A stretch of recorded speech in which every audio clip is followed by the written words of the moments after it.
Welcome, Anthony, to the Forge Fanatics podcast. We're glad you're here. We're glad you're playing for Forge. This is again your first year in the CPL, coming up from League One Ontario. How are you finding it, the day-to-day training and everything going on, fitting in with Forge so far? Yeah, Tony, I'm honestly loving it here.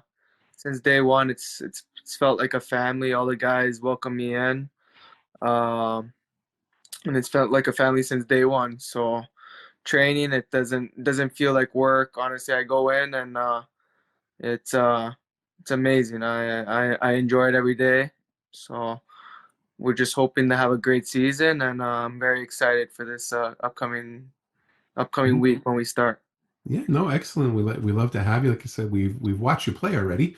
Like we say it every year at Forge, in comparison to some of the other CPL clubs, we usually get an early start because we end up qualifying for CONCACAF more often. Pretty much every time it's been available, Forge is qualified. So we end up playing in like January, February, right? We're training and stuff. How did you find those CONCACAF games? Like, so you were training down in Mexico, came back up to Canada for the ice cold game, and then a week later back down in Mexico. And you made quite the impression. You did super well. The fans noticed you right away. You had impact on the field. But how was that whole experience traveling with the club for the CONCACAF games? Yeah, I think it made it a lot easier. Gelling with the team. It made it that much easier going out to play with them. We became friends off the field, and then on the field, it really helped me out. You know, integrate with the group, and when I was put on, it felt like I've been playing with these guys for a long time. So I'm just happy that I was able to perform well, and Bobby put his trust in me, and I'm happy that I showed well. Yeah, no, that's excellent. Like we say, we love Bobby. Here's our fan group mug, and there's Bobby there on the side. We got a little Fear the Beard. We've been talking about that for years. So yeah, we love Bobby. We've got chants for him. I'm sure we'll have one for you at some point. But yeah, just how was the whole process for you? Because like I was mentioning, like I was surprised that you have a Wikipedia page. You're a young guy, but you've been around and you have an actual Wikipedia page listing all the places you've played. So I can see that, you started off in Woodbridge and basically ended up back in Woodbridge before coming to Forge.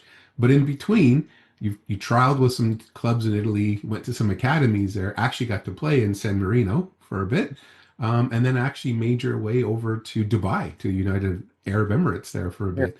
So I guess, when did you start getting scouted? Like you started playing in Ontario, up in Vaughan, or in Woodbridge, sorry. I don't want to. I know there's GTA battles between the different Whatever areas. I derby. don't. It's like calling a Canadian an American or something. It's like Woodbridge and Vaughan. You can't do that. But so up in Woodbridge, you started up there from a very young age. Obviously, you're only turning 23 this year, so you're just getting started really in a professional career. But what was that pathway like when you were a kid, just playing and then sort of getting scouted to sort of move into the academy system for you? Yeah, I started up my OPDL career with Woodbridge. That was after I played just like academy soccer, nothing crazy. And then I started OPDL, which when I started taking it more serious. And then after that, I went to North Toronto, which was, I believe, one of one of the best moves I could have made at the time, and something that I don't regret to this day. And I honestly think it's one of my best moves I made this day. How Going old were under, you when you went to North Toronto? What age were you about that? I was around maybe 15 years old, Hmm. around there 15. Hmm. And the coach there, Marco Milanovic, which is also the coach at AFC Toronto now with the NSL. He's been a great coach, a great mentor throughout my career, and I owe a lot of my success to him and the way he taught me, how he developed me, and how he changed my perspective on the game. He was a big part. And then so I was playing with North Toronto, and that's how I got the chance to get scouted because we're a very established team in our age group. So we had a lot of eyes on us, and I got scouted by a guy that knew the director at a club in Italy called US Viterbese. So I was able to get a trial over there, and I ended up getting my papers, and yeah, so I was able to play there. No, it's amazing. And so basically, I was going to say I wasn't sure because I know some of the local teams actually travel over to like Italy and Spain to play exhibition tournaments. But you had somebody here who had that connection for you and just sort of, again, passed on the information and got you the trial there, which is excellent. So you Yeah. actually were able to try it with a few different clubs there and play in the academy system. Had the year in San Marino there playing with them. And how do you go from there to Dubai? I mean, we see a lot of pro players now making the move to Saudi Arabia or into the UAE later in their careers, probably. But as a young guy, is it sort of the same? Like you just have scouts coming to you? Do you have an agent at that point that's sort of looking for you, or Yeah. is it sort of just kind of happening? Yeah, basically I had my agent, and we it was a good year in San Marino, but I felt like it wasn't, the right place to be to take that next step. And so I was uh, approached with this opportunity to go over there to Dubai, UAE for a year. And honestly, I was very surprised on the level. Like it was third division there, but some of the players they're all foreigners. They come from Europe, Africa, so it was a very fast-paced game, technical, fast-paced. So I think for my development, it helped me a lot. It put me in different situations. I played in Italy, I played over there, also in Canada. So you know, seeing all the different types of football, it kind of it tests you in ways. So I think it was good for my development, and yeah, I enjoyed it a lot there. But the club folded, so I ended up coming back over here, and that's when I joined Woodbridge in League One. Yeah, and you had a fantastic year there playing midfield there. You ended up with MVP, League One MVP. You won the championship there at Outstanding Midfielder of the Year. Is the midfield position like the position that you've been playing the whole time, or have you sort of moved around a little bit? I mean, as a younger player, you're like you said, you're developing, you're trying to figure out sort of where you fit in. And we've got even at Forge, we've had like CPL being somewhat of a development league. Mhm. We've got guys like Kwesi Poku who came in sort of playing the fullback midfield role, but then sort of transitioned into that center forward number 9 type role and then ended up making the move to Belgium. Is midfield kind of where you see yourself being midfield back, or are you more of an attacking halfback, or like how do you see the game for yourself? Yeah, I mean, I've been midfield for most of my years, except for when I was a young kid. You play everywhere when you're young. Play goalie, strikers, winger, it doesn't matter. But no, now I obviously see myself as a midfielder. With York University, I was playing more of the six role. But I could play six, I could play eight, go box to box. So I think anywhere in the midfield is going to be good for me. Obviously, right now I'm playing six with Forge, and I'm enjoying it a lot. I think one of my main qualities is my defensively. I'm able to win balls and put in tackles and yeah, win the ball back for us, and then spray out the passes. So Yeah. No, it's I guess so. Do you see yourself as being sort of because again, there's different types of players. There's the guys that are sort of quick on the ball and then distributing quickly, and there's guys that are much more comfortable holding the ball and maintaining possession.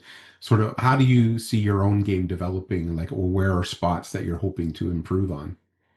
yeah, some spots I'm hoping to improve on is maybe going like attacking, like going forward, like maybe some of my shooting, getting into those spots where I'm able to score.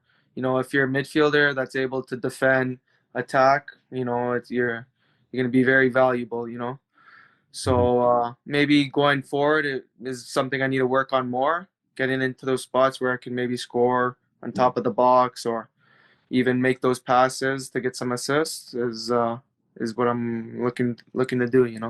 Yeah, excellent. And like, so now you've obviously moved into the CPL. You kind of signed up on the short-term contract initially for the CONCACAF games, and you're now under the U Sports program with Forge and stuff. Have you followed the CPL quite a bit in the last few years? I've been going into the 8th season now, so there's a bit of a history there to kind of go into. Have you been sort of following along as it's been developing? Has it like always been on your radar, or are there sort of different avenues in Canada you can go through?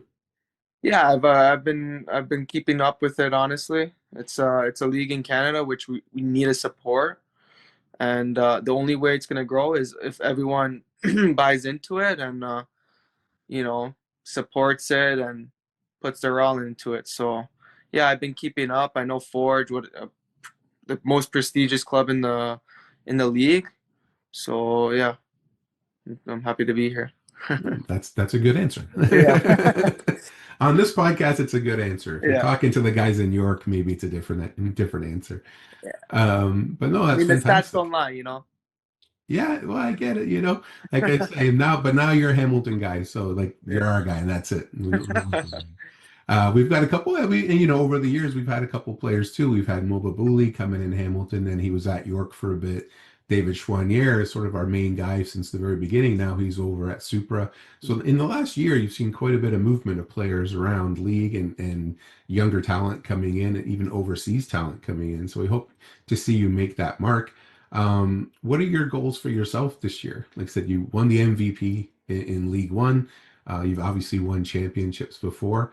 How do you see yourself contributing to Forge? Like, are there personal goals that you set for yourself in terms of training and playing? Like, did you, like, I mean, you're sort of looking at this from the fan group perspective. It's a lot of people who are new to the game, especially in Canada, and don't really understand, like, maybe how a footballer approaches the season. Like, do you have a goal in mind? Like, I want to score 5 goals this year at least, or get this many passes completed and or this many tackles completed. Does that play into it? Or is it more just a general idea of sort of where you want to contribute? Yeah, for sure. I mean, I think when you're going into the season, a professional always has their own personal goals, but also, goals that revolve around the team, which I think is the most important. So as a team, I think we're looking to win more silverware. Obviously, we're looking to go into the season, win the league, and obviously playoffs, and also do good in CanChamp. So I think we're going for all three, and yeah, I think that's very important. And personal goal wise, obviously, I want to do the best I can. First year in the league. I'm gonna work my hardest to earn that starting spot, and yeah, that's one of my goals. And also have other goals, but we'll keep it at that right now. Yeah, no, no, Yeah, excellent. I mean, as long as the other players as well, I'm sure you're looking at obviously establishing yourself in CPL, but sort of beyond CPL, what are the kind of things? I mean, are you looking that far ahead? It's a lot. You're moving yeah, around. You've just come to CPL. Obviously, like I said, you want to do well here and have a great season here. When you're looking just in the short term, like in the next 2 to 3 years, 4 or 5 years, are you looking at things that potentially trying for a place in an MLS type club, looking maybe to move back to like a European second division type club, sort of what's on your wish list or your radar for the next 3 to 5 years? yeah. For me, honestly, it's personally for me. When I do something, I want to do it at the maximum I could do it. I want to play. So if I'm playing, I want to play at the highest level as possible. So whether that's going to be just CPL or it goes into MLS or Europe again, that's what it's going to be. But right now, I'm just focused on working hard for Forge and hopefully winning some trophies. And whatever happens after that happens. But yeah, right now I'm just so excited to get started with this season, and then we'll see from there. No, excellent. And I guess taking a step back now, going back to your younger career, sort of the mechanics of how it all works, right? Because for a lot of people, the OPDL development system and other things are kind of a black box to them, right? If they don't have kids or of their own involved in the system, they just don't really know how that pathway works, right? And up until now, you could go to CPL, you could go to NCAA, you could do like have those trials in Europe. So it's kind of nebulous to a lot of people. So for yourself, like roughly what age were you when you and your family, I presume as well, decided that it was time to get an agent to sort of represent you and help you figure some of this stuff out? Yeah, I think it was going in. So when I went over to Italy, obviously for trial, I had obviously the guy helping me, which wasn't considered my agent yet, but he was helping me try to get a club. So yeah, after that, we ended up getting the club, and the guy that helped me get it wasn't an agent. So he was just scouting. He was a scout that knew the director. So I was able to sign there without an agent. But after that, I decided, it's time to get an agent to, you know, look over my career. And I think that was the best time for it. So, Mhm. And then from that point forward, the agents involved sort of like when you're moving back to Canada or you're getting the position at Forge, you've got like the agent and potentially like lawyers and stuff involved helping you sort of negotiate those deals, or are they sort of talking to you mostly and then they kind of come in later? Like I know it might seem kind of boring to some people, but there's others that are interested in sort of like Yeah, yeah. just the mechanics of how it all works. Yeah, when I signed with my agent, he was an agent from Italy. So, because I was playing over there, I wanted to go with a local guy, which that knew the ins and outs of the Italian market. So when I came back here, I was he wasn't the one that specifically helped me with the Forge deal. I ended up going with another agent, a Canadian one. So yeah, he basically helped me. Obviously, I got to do my job on the pitch. That's the first thing. I got to go in and perform, and then after he'll take care of the paperwork and talking with Forge and doing all the negotiations and that kind of stuff. No, excellent. No, that's kind of what we figured, but Yeah. you never know. And a few people, it's becoming much more established now. But a lot of the guys that we talked to, who even were there at the beginning of the CPL just 7, 8 years ago, even just having an agent was almost a miracle. Like Yeah. it just didn't know what they should do, and they were just kind of showing up and being, all right, let's play some football, right? Yeah. Exactly. So, we do have a bunch of questions that we call the shootout, sort of like a rapid fire kind of a quick questions kind of thing. And it's just general. Some of them are kind of funny, some are about Ford, some are about Hamilton, but sort of like one-off questions that, kind of off the top of your head, quick answers. Let me know what you think. And if there's something interesting, we can chat about it, right? Okay. Sure. So yeah, no problem. We go quick. So the first one is, who is your favorite footballer when you were growing up? And is it the same person now, or have you moved on to somebody else? Luka Modric, and I think he's always, yeah, he's been my favorite footballer since I was growing up, and even now playing 40 years old and at AC Milan, it's something and very inspiring.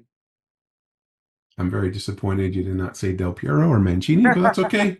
That's okay. I know, it's okay, but I can be heartbroken for a while. It's fine.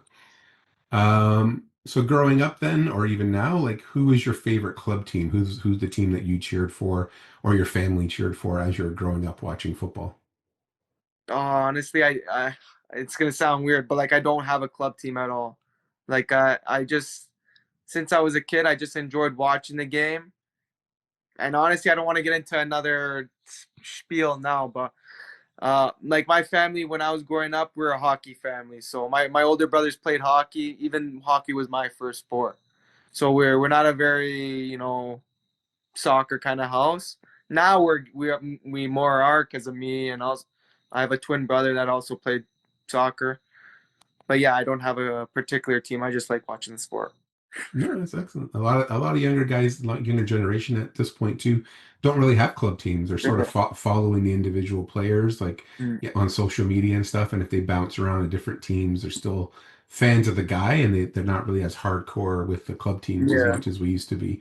That's cool. Just the way different generations look at the game as well, right? Yeah. So you kind of alluded to it, but the next question is, if it wasn't for football, what other sport or even other profession would you see yourself pursuing if you hadn't gone down the soccer route? Yeah, it would have to be hockey. My older brothers played it. Even I played it a little before playing soccer. So yeah, hockey. Excellent. All right, and then some more fun stuff. So, are you a breakfast person? Yes or no? No. No. So, what's your morning like? You just do you drink coffee? Do you do that kind of stuff? A lot of guys don't Yeah, at I this like my point, but espresso obviously before the games.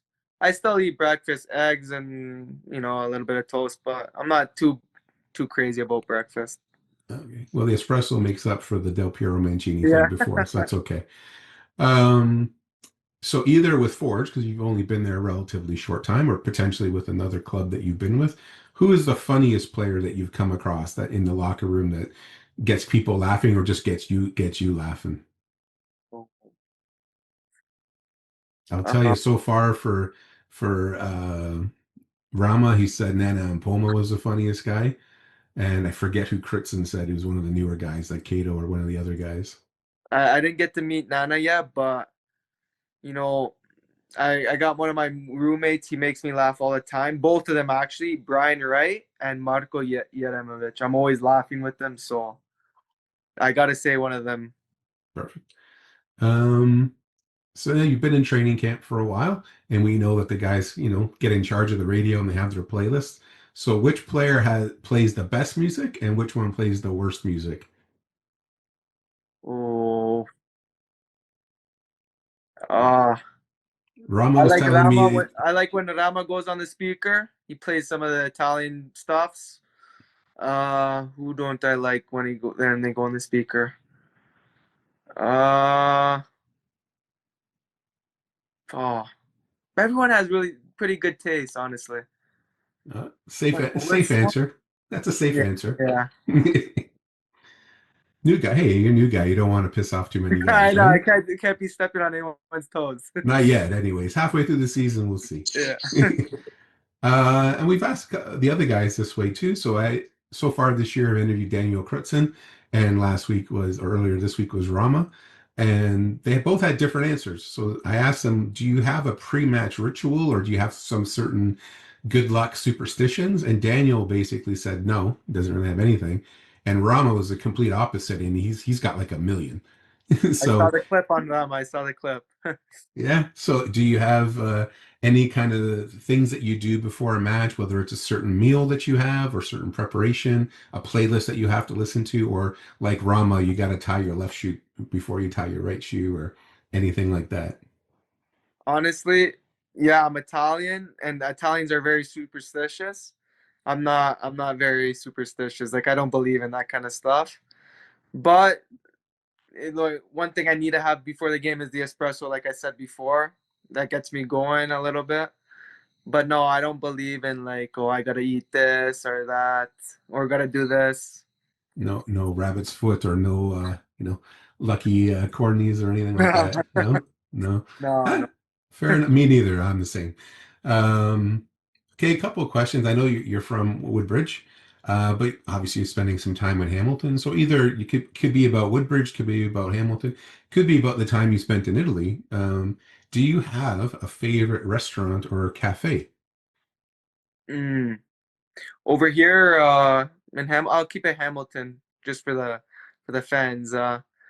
We've been going to Scout restaurant. It's like a Serbian cafe. We have like some coffee there. It's good over there. Also, Moxie's is okay. It's good too. Yeah, yeah. I was Uh, gonna say if you're with Marco, you're going to Scout Cafe for sure. yeah, for sure. So when aside from restaurants and things like that, do you have a favorite spot that you like to hang out with? Like I said, the last time Daniel was saying he'd kind of just, chill out in the city. Rama was saying because he's sort of in the east end of Hamilton, around where Scout Cafe is and stuff. He likes going down to the beach strip and going for a walk or riding a bike out there. Do you have a certain kind of hangout thing you do? Do you sit around and play video games, or is there a spot you like to go hang out in, to either in Hamilton or in Woodbridge or anywhere? Um, we haven't been going around that much yet, like since it's still cold outside, but yeah, I like to be outdoors. So I heard Hamilton has some good like good like parks and what do you waterfalls like this kind of stuff. So Yeah. I'm very excited to be going out there when the weather gets better. So yeah, that's what I'm looking forward to. Oh, that's good. That's where you guys would probably find me in the summer. No, we'll take you on a tour. No Yeah. worries. And then sort of the last question of the rapid fire type stuff. And again, you've traveled around, so you've got some experience in different places. And it's like, if you could live anywhere in the world, where would it be? Yeah.